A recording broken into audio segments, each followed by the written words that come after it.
and bedding then compound. welcome to maintenance, tricks from the trade.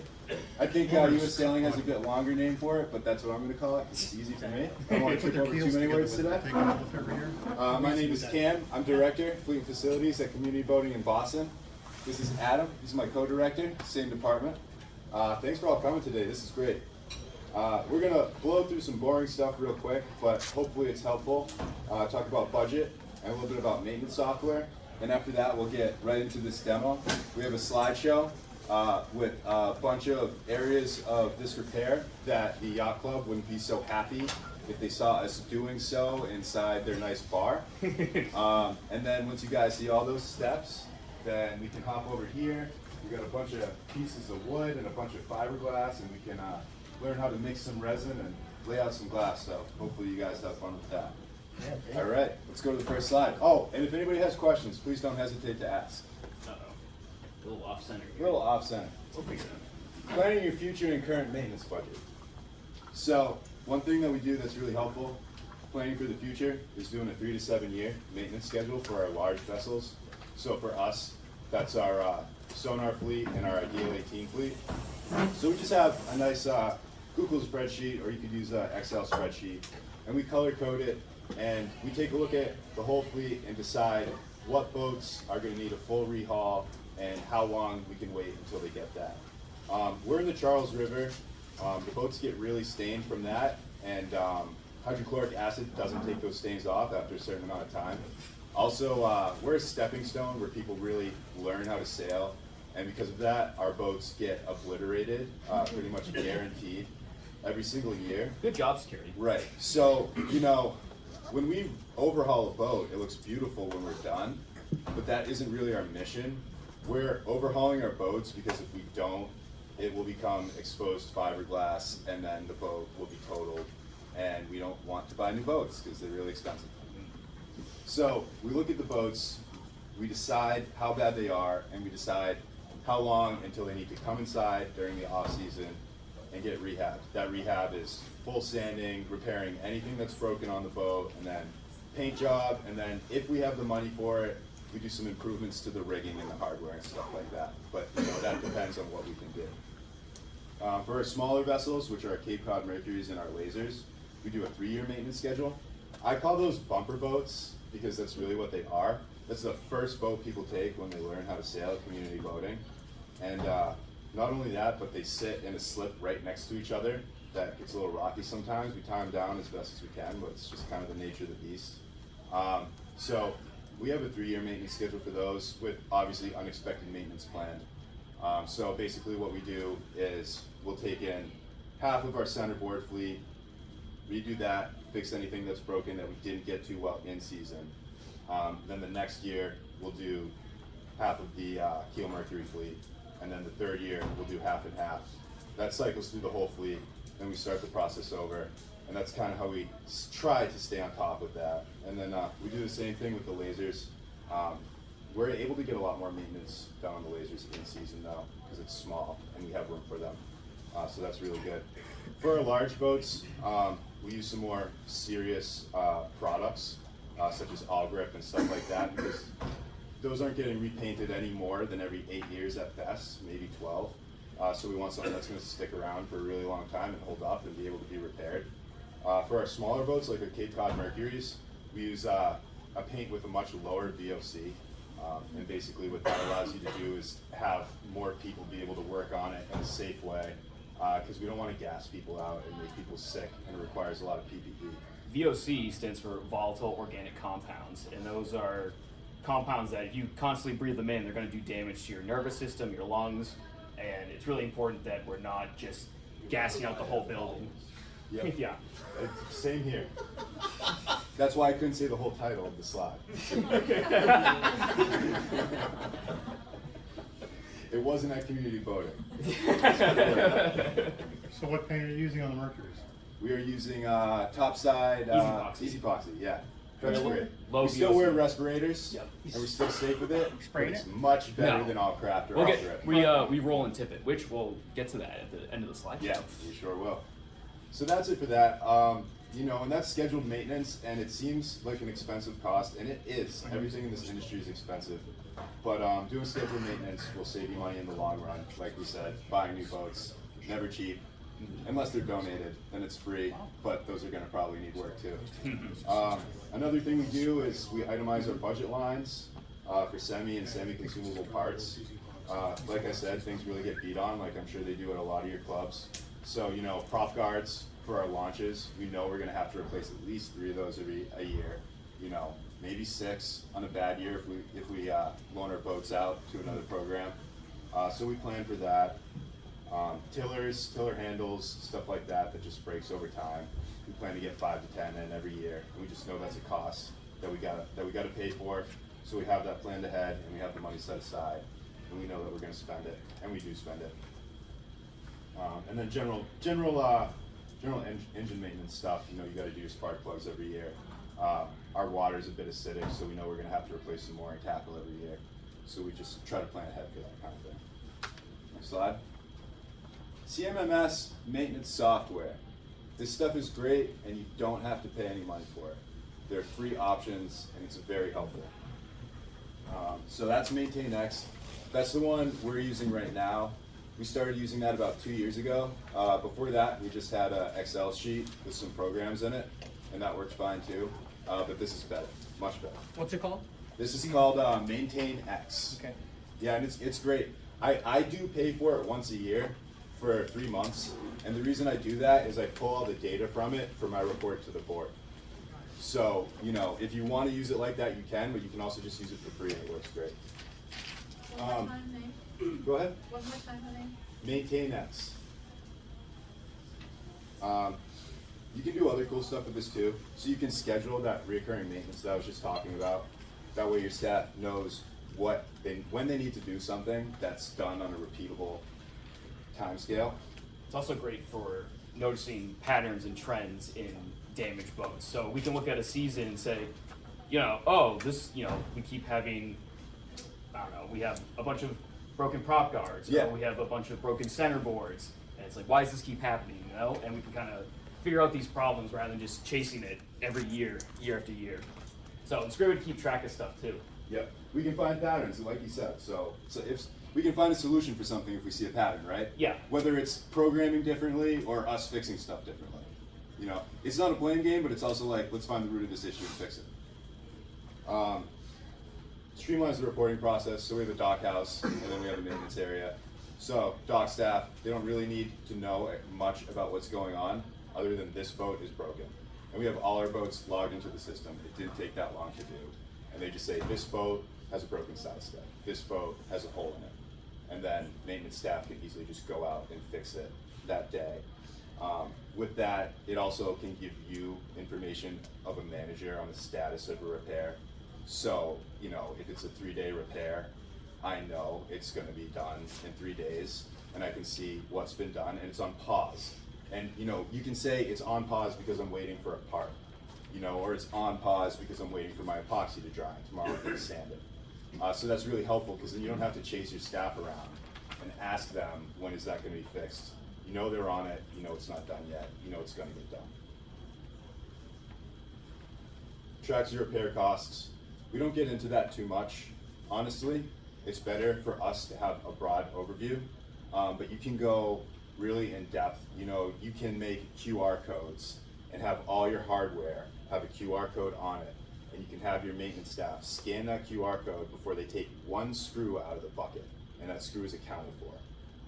And if you need to ask for more money, that's something that you might want to do, because you can say, look, we went through 300 1032 1.5 inch flathead screws.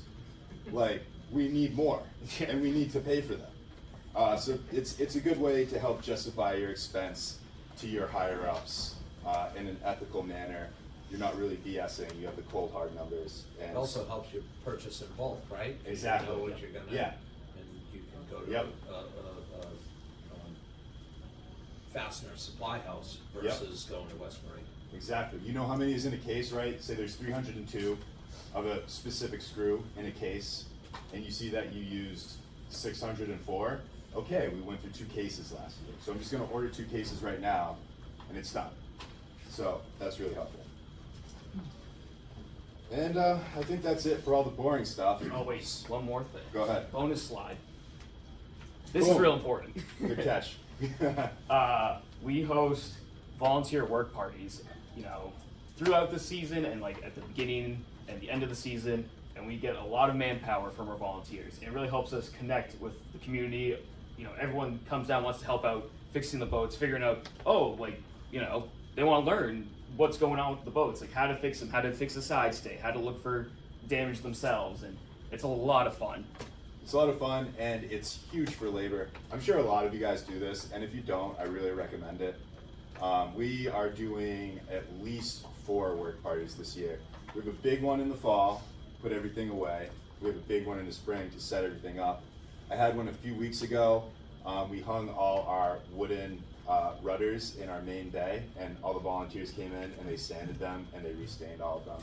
So now they're protected for another year, which is important, and it's something that my staff doesn't have the time to do, and we can't afford the labor to get all that work done. So having volunteers come in, you buy them coffee, you get them some lunch, and they get, you know, 2 weeks of work done for you in a day or 2 days. It's invaluable. It helps them really, you know, get connected with the boats too. It's not just, oh, these Yeah. are the boats that we can mess around with and whatever, who cares. Now everyone has like, they put their work into it too, and be like, oh, I actually care about, you know, I want to keep these boats nice because I know what goes into fixing them now, and you know, they're a part of it.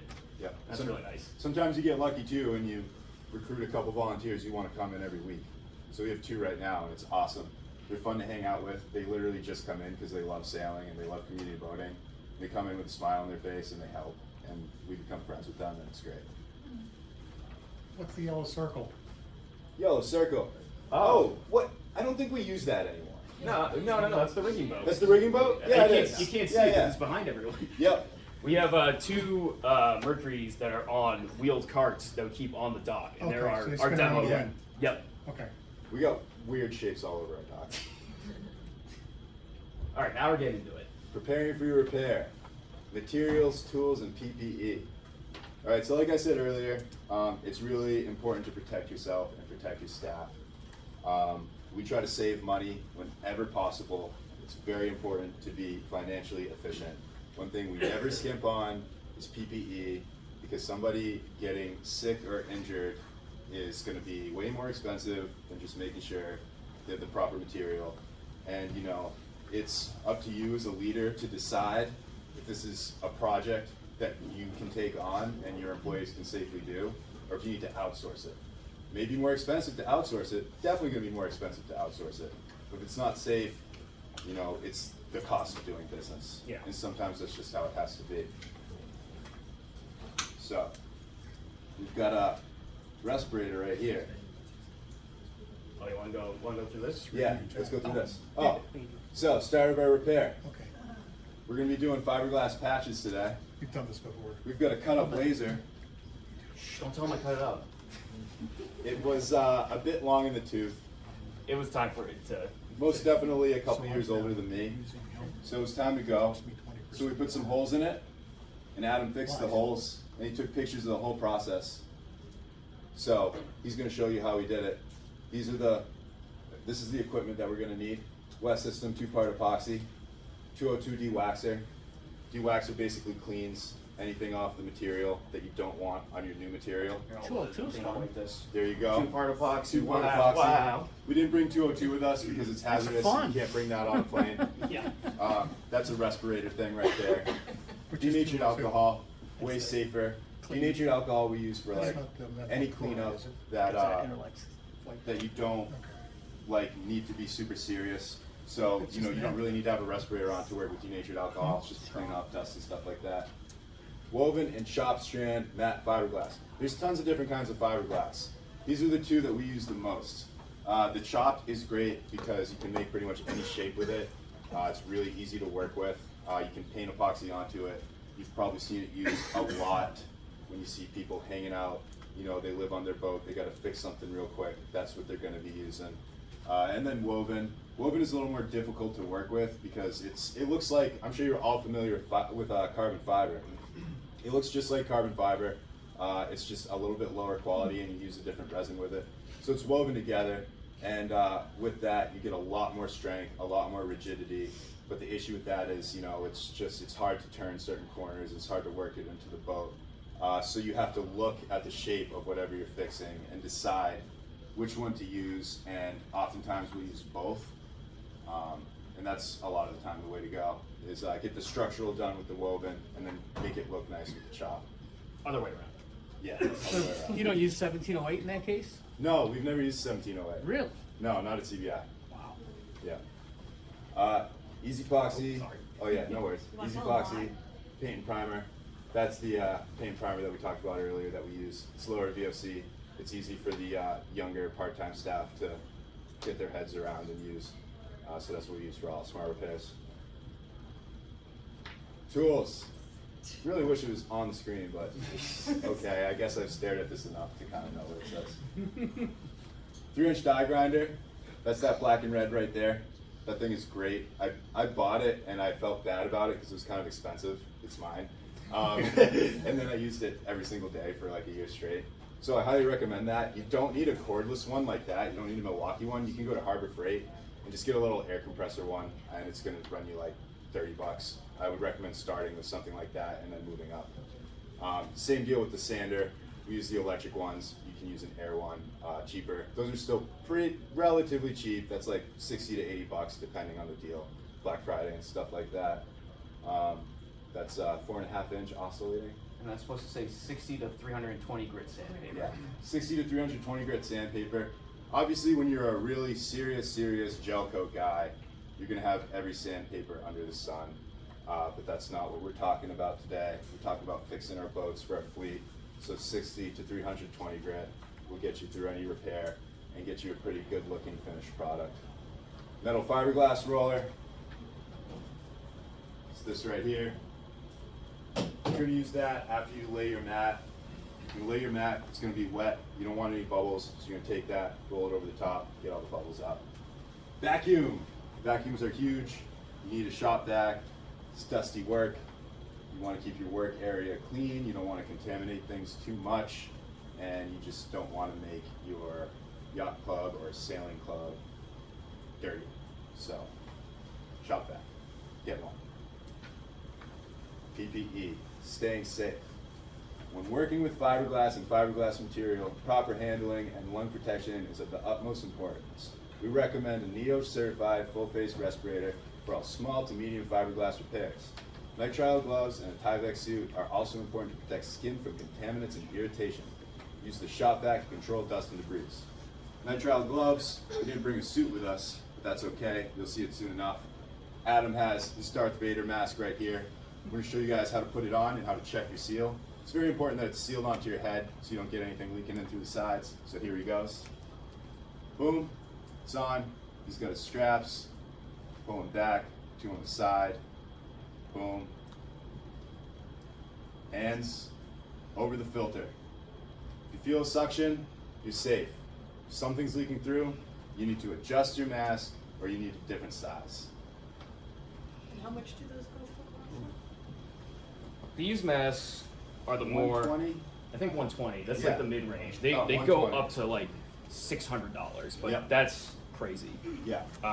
There's also half face respirators that are a little cheaper, but they don't offer the full seal around the face. But they do protect against, fumes and stuff. I wouldn't use that if I was doing fiberglass. I'd stick with this. Mm-hmm. But the half face respirators are really great for fumes and paints and stuff. And those are pretty cheap. I think you can get them for $40. Yeah, like $40. Yeah. I'll put it this way, right? Like what we were talking about. I use a half face respirator, but I tell my employees use a full face respirator. You need it. Now do you have each employee, that's his, that's only his?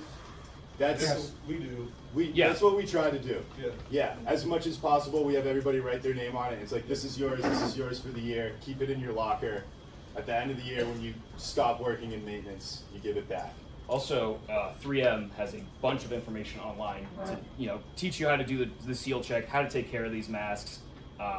There's also you can get like fitting kits if you Yep. get your staff fitted, because we've had issues where we'll buy a large mask and someone puts it on and goes, this doesn't fit my face, and it's like, oh no, well, now we got to resize it and find something else. And that's really important because you don't want to have your employees using masks that don't fit them, because then it's not filtering anything. So it's good, really important to stay on top of that too. Make sure everyone has the stuff that fits their face. Yep. Follow your state and federal recommendations and bylaws. Yeah. Can I just point out for the cost on those, it's worth pointing out that those filter elements are replaceable. Oh, yes. You're not buying the whole thing. Yes, these. And you have to stay on top of replacing them. Yes, you do, every 6 months, or Huh? there's another rule.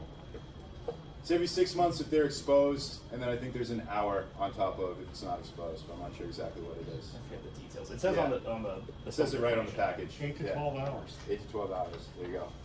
Yeah, we put ours in a Rubbermaid container. Yeah, That's you perfect. clean exactly. Keep it and sealed from Yep. the Keep air. it sealed, and then you buy the tear-offs, because if not, Exactly. the guys that use them and then throw it on the ground, scratches it, and it's done. Yep, he's right. You The buy plastic tear-offs. Yeah, the Yep. tear-offs are those huge. things last forever. No- We put Nothing the on this tear-offs one. on. That one's mine, so it doesn't have a tear-off. But yeah, we buy the tear-offs, and that is important because once that visor's gone, I think you can get a replacement visor, but you know that's going to be more expensive than just using. And when the, you store them in your plastic container, don't put Hallsmith eucalyptus in there to make them smell better. yeah, yeah. You put a little lavender in there. No, No, you don't know do it gets that. into the chemical cartridge Yeah, and no, kills we it. don't do that. I guys do that. All right. So there's Adam. He's all suited up. He's got his gloves. He's got his respirator. He's got his tie vest. Pretty sure he has a spray cover on too. We didn't talk about that, but it's just a little sock that you put over your head. Very good if you have long hair. Yes. And that's it for that. We got the spiel on the seal. So now we're starting the repair. Oh, you want to give us this? This is going to be a recurring theme. Oh yeah. Always read the safety data sheet. Always read your safety data sheet. All hazardous materials are required by law to provide proper safety precautions for handling and use. These sheets will be supplied with the product and available online. So I usually have a big meeting at the beginning of every off season and have everybody who's going to be working in the shop come in and we do a full safety day. And part of that is I print out all the safety and data sheets and I tell them all to read them and then I quiz them on it later. And also I just think it's an ethical thing to do so your employees know exactly what they're working with and they can make an educated decision on whether or not they want to do it. Or uneducated. Just putting it out there. All right. Now we're gonna get into the fun stuff. Boom. Dude, did you break that boat? Don't tell anyone. Here, I'll swap with you. Yeah. You take over. Go. All right. So, getting started. Planning and prep. First step is just identifying the repair. You know, nice hole on the top of our laser here. We gotta draw out guidelines for. This is gonna be our reference point for all of our grinding, all of our cutting our fiberglass sheets, everything. So to measure, go inch and a half, inch and a 12. That's a typo. Inch and a half from the edges of the crack to create, you know, one square or a circle. We typically do square sheets just because the sheets come in squares, but you can cut fiberglass any shape you want. So we're gonna do a 2-layer patch for this.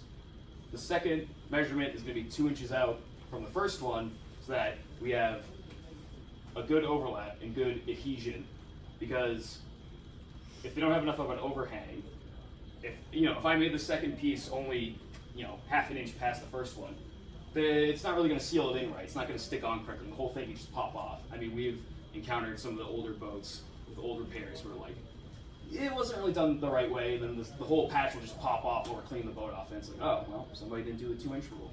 And that's kind of the general rule, is like 2 inches of overhang. And you could do this up until, if I was doing 10 layers of patches, as long as each one was 2 inches bigger than the last, that'll kind of guarantee you get a good seal. All right. So, first step is removing all the paint. And I'm just using the die grinder here, grinding through probably 1/16 of an inch of gel coat, a lot of paint on this boat. And I'll just start off by just cleaning off the whole thing. I have a piece like this, kind of an example, where I'm just taking off just the paint layer and just looking at what's going on underneath the surface of the repair before I even start dishing out, which I'll get to what the dishing out process is. And this is good too, because you'll be able to see if your damage is actually further under the paint.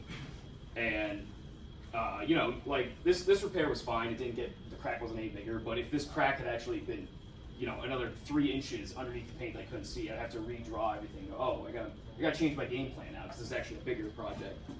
You gotta read that one. One of the tips I have is with these, you can see that centerpiece that's about to break off.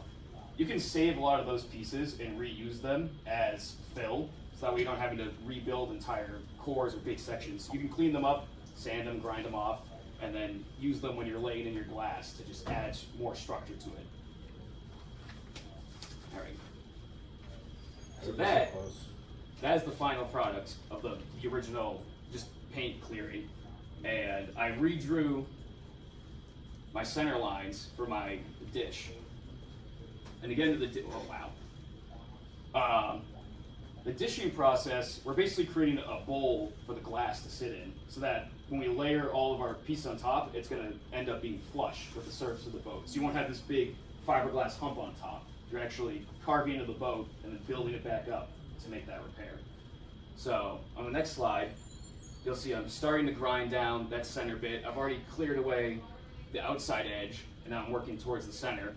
And the final process will look something like this, where I've actually dished out into the core material of this boat. So that way I have two steps. I have, you know, a deep layer here, a slightly, not as deep, slightly shallower layer here, and then it's just the paint layer. Depending on what boat you're working on, you might be dishing out into just solid fiberglass. With this laser, there's a thin layer of glass on top, so I went right down to the core, so I can get that second dish. But it all depends on what part of the boat you're working on and how it's constructed. You could be, you know, you could be doing 7 patches and you're dishing it out all in solid fiberglass. And that's what it looked like when I was finished. Couldn't save the centerpiece, so we're going to talk about filling voids. So I couldn't save that piece, and in order for fiberglass to adhere properly and be structurally sound, it needs to lay on a smooth, solid surface. Any holes or voids that wet fiberglass is going to sag into, and it's not going to be a good repair. So to fix this one, I actually used a piece of cardboard as a backing plate, put it up inside, held it with a piece of wire, and poured expanding foam. Let the foam cure while I'm sitting there just holding it. And then once it was cured, I just chopped the foam off, cleaned up a little bit, and now I have a nice smooth surface to lay the glass on. All right, you want to take it away with cutting and soaking? All right, let's do it. Fiberglass, cutting and soaking. So like Adam said, this is a 2-patch repair. So the first thing you want to do is cut a 4x4 inch repair piece of fiberglass mat, and then you cut one 8x8 pin piece of fiberglass weave. Then you're going to mix your epoxy with your hardener. You're going to mix that until it's nice and uniform. We're going to teach you guys how to do that. Wet system is really easy. You decide what product you want to use. We use Wet system. We have a larger dispenser because we do big jobs, and it holds hardener on one side and resin on the other, and it pumps and it actuates it to the exact right mix of the two. But if you're just getting started, this is great right here. You get the pump system, which it comes separately. I think it's $20, and then you just buy your product. And there's a pump that is actuated for the hardener and one for the resin. So what they do is they make it 1-to-1, so you don't have to do any weird ratios. 1, 2, 3, 1, 2, 3. And it's different ratios of product, but you don't have to worry about that. But if you're mixing it without the pumps, read those technical data sheets. Yep. Always back to the manufacturer's instructions, what they recommend. Whatever product you're using, before you even start using it, read the instructions. Yep. And you know, people do it all kind of different ways. You can do ratios on mixing cups. Some people like to use a scale. It's whatever you want to do, really. Yep. There's all our stuff again. There's our hardener. There's our resin. Hardener on the right, resin on the left. A couple scrapers. I didn't bring any scrapers down with us, but those are really helpful too. Get some yellow scrapers. Yeah, especially the plastic ones. Really good at getting curves in the boats.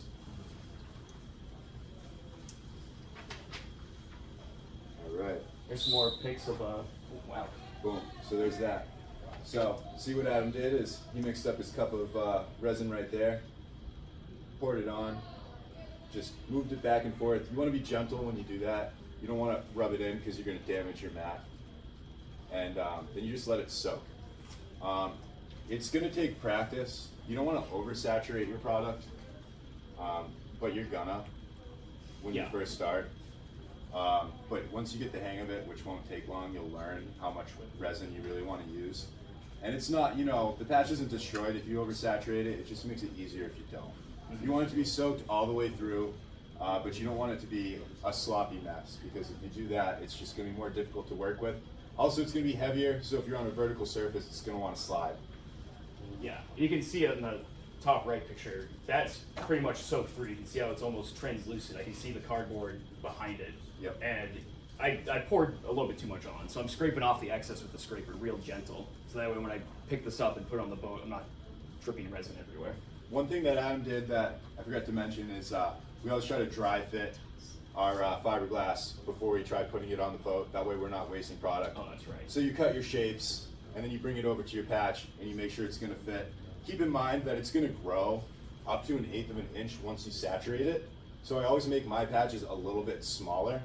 And you know, once you get the hang of it, you'll understand that completely. And it's like, I don't even measure mine anymore. I just bring the fiberglass over to the boat, and I just start cutting it out, and then I test it, and then I trim it a little bit.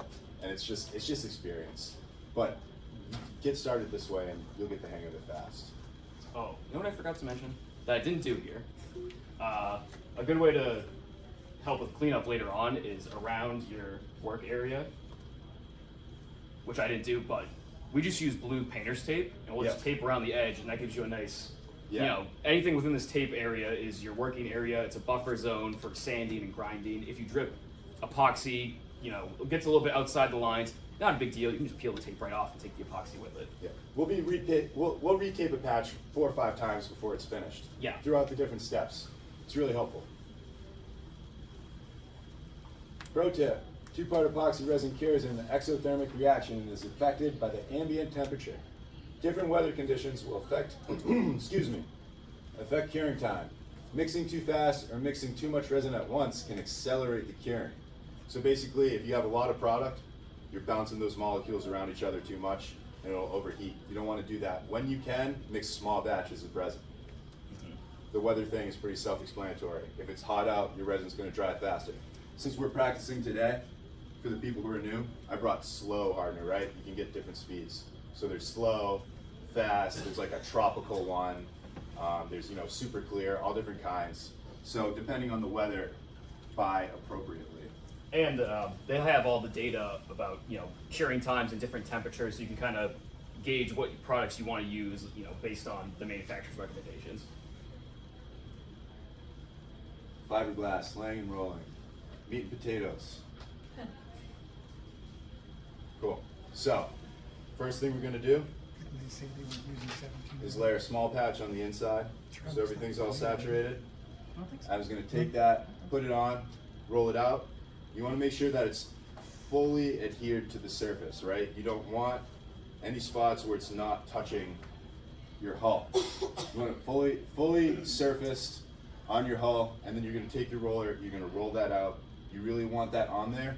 Don't worry if it's bumpy or it doesn't look like a finished product. It's not supposed to.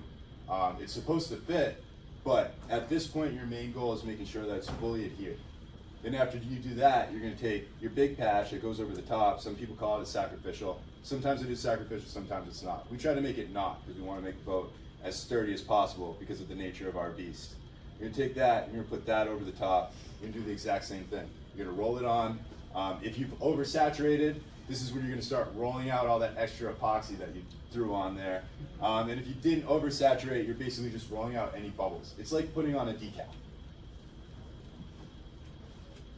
Boom. So this is, I don't know, maybe 6 hours later. That's what it looks like. Adam, do you wanna take this part? Sure. Yeah. Where's my demo piece? Here it is. So this one, I sanded off the sharp bits, but after this cures, all these little fibers are real sharp. So you gotta be careful handling after it cures up. But this is, I'm gonna pass this around actually. This is kind of what you'll expect to see after everything's done. You know, it's gonna be, everything's gonna be, you wanna have no air bubbles. It's all gonna look real nice, real pretty. And with that, we can move on to sanding smooth. So after it's fully cured, we can just take our tools like our die grinder and our oscillate sander. We can start really getting this to the final product. We're gonna start leveling this whole thing out. We'll take, you'll notice on that piece that I'm passing around, there might be a little bit of an edge where like the patch ends. And I just take like a die grinder and I'll like smooth it out, start blending it with the boat, and then using instead of like an orbital sander, where you can just keep it nice and level and just work the whole surface across and start leveling it out and smoothing it out so that way it's, you know, nice and smooth. Start with a higher grit sandpaper than you think you need. Mm-hmm. So if you think you need 80 grit, start with 120, see how it's going, and then work your way down. And then Okay. work your way back up after. Yeah. Are you guys using transition pads or like between the sandpaper and the Yes. sand? Yep. Yeah. We use the Diablo sand net on our orbital sanders because it's really it helps the dust flow out of the. Yeah. I don't have it on. Actually, I think I do have it on here. I have the vacuum attached to that sander to help suck up all that fiberglass dust.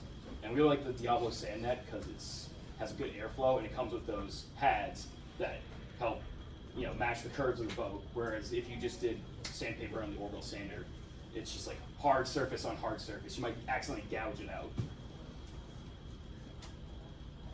So yeah, I'm blending those edges there to smooth it out to start, and then after I have those edges all smoothed out, I come back to the orbital sander and I just go across the whole thing back and forth.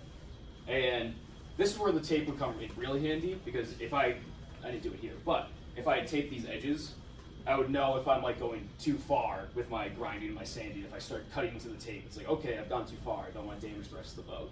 So that is a good buffer zone when you're grinding and sanding the patches.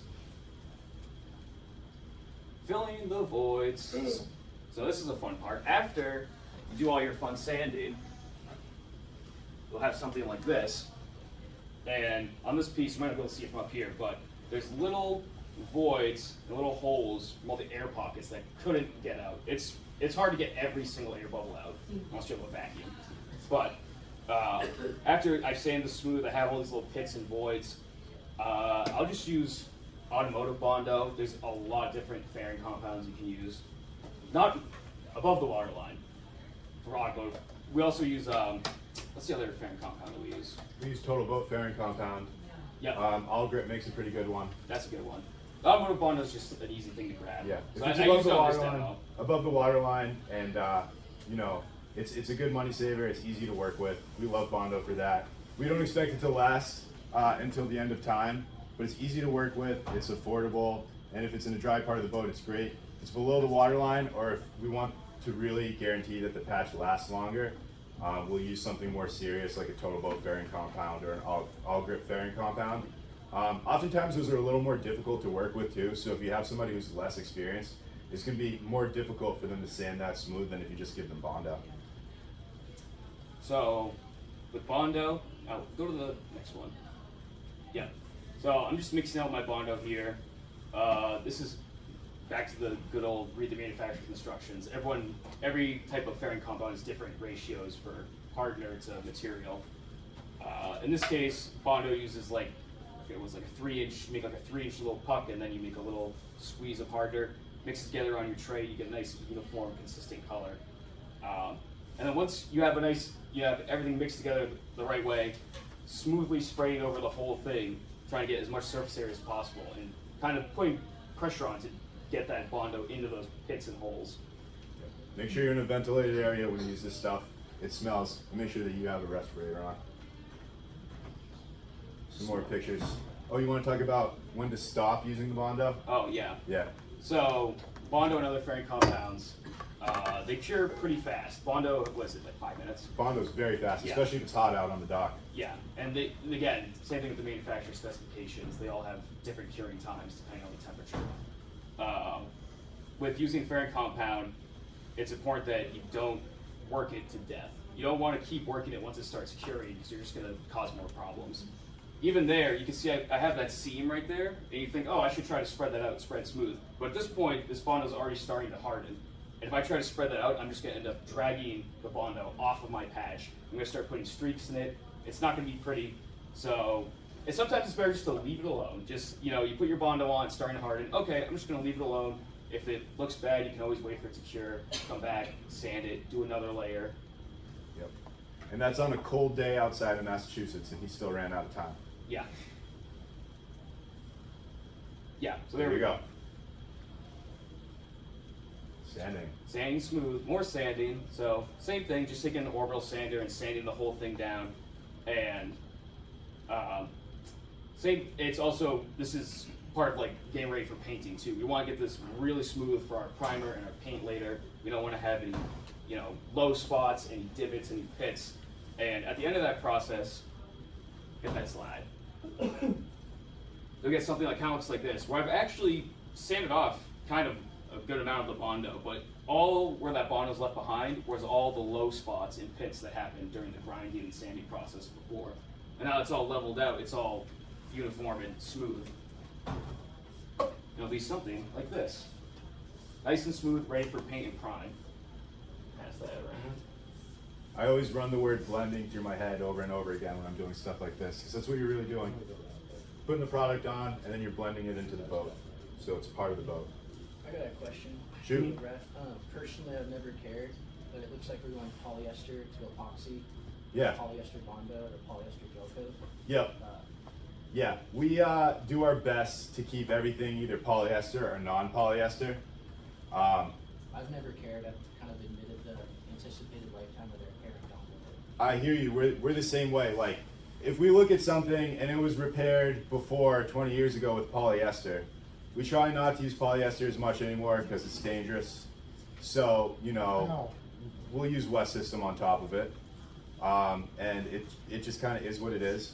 We still do work with polyester. We keep it in stock. And we do polyester on polyester when we can. And we definitely aren't doing a new repair, half with West System, half with polyester. We make a choice. But if it's really old and we just need to get it fixed and we're using West System, yeah, we don't care. We just put it on top and we get it fixed. Good thing to bring up. Boom. Painting and priming. Here's the part that everybody loves. Yeah.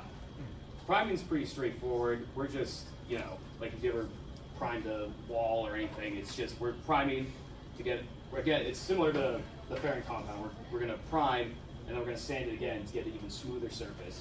And it's also important for certain types of paints that require primer in advance. Again, look at your manufacturer recommendations, depending on what paint you're using.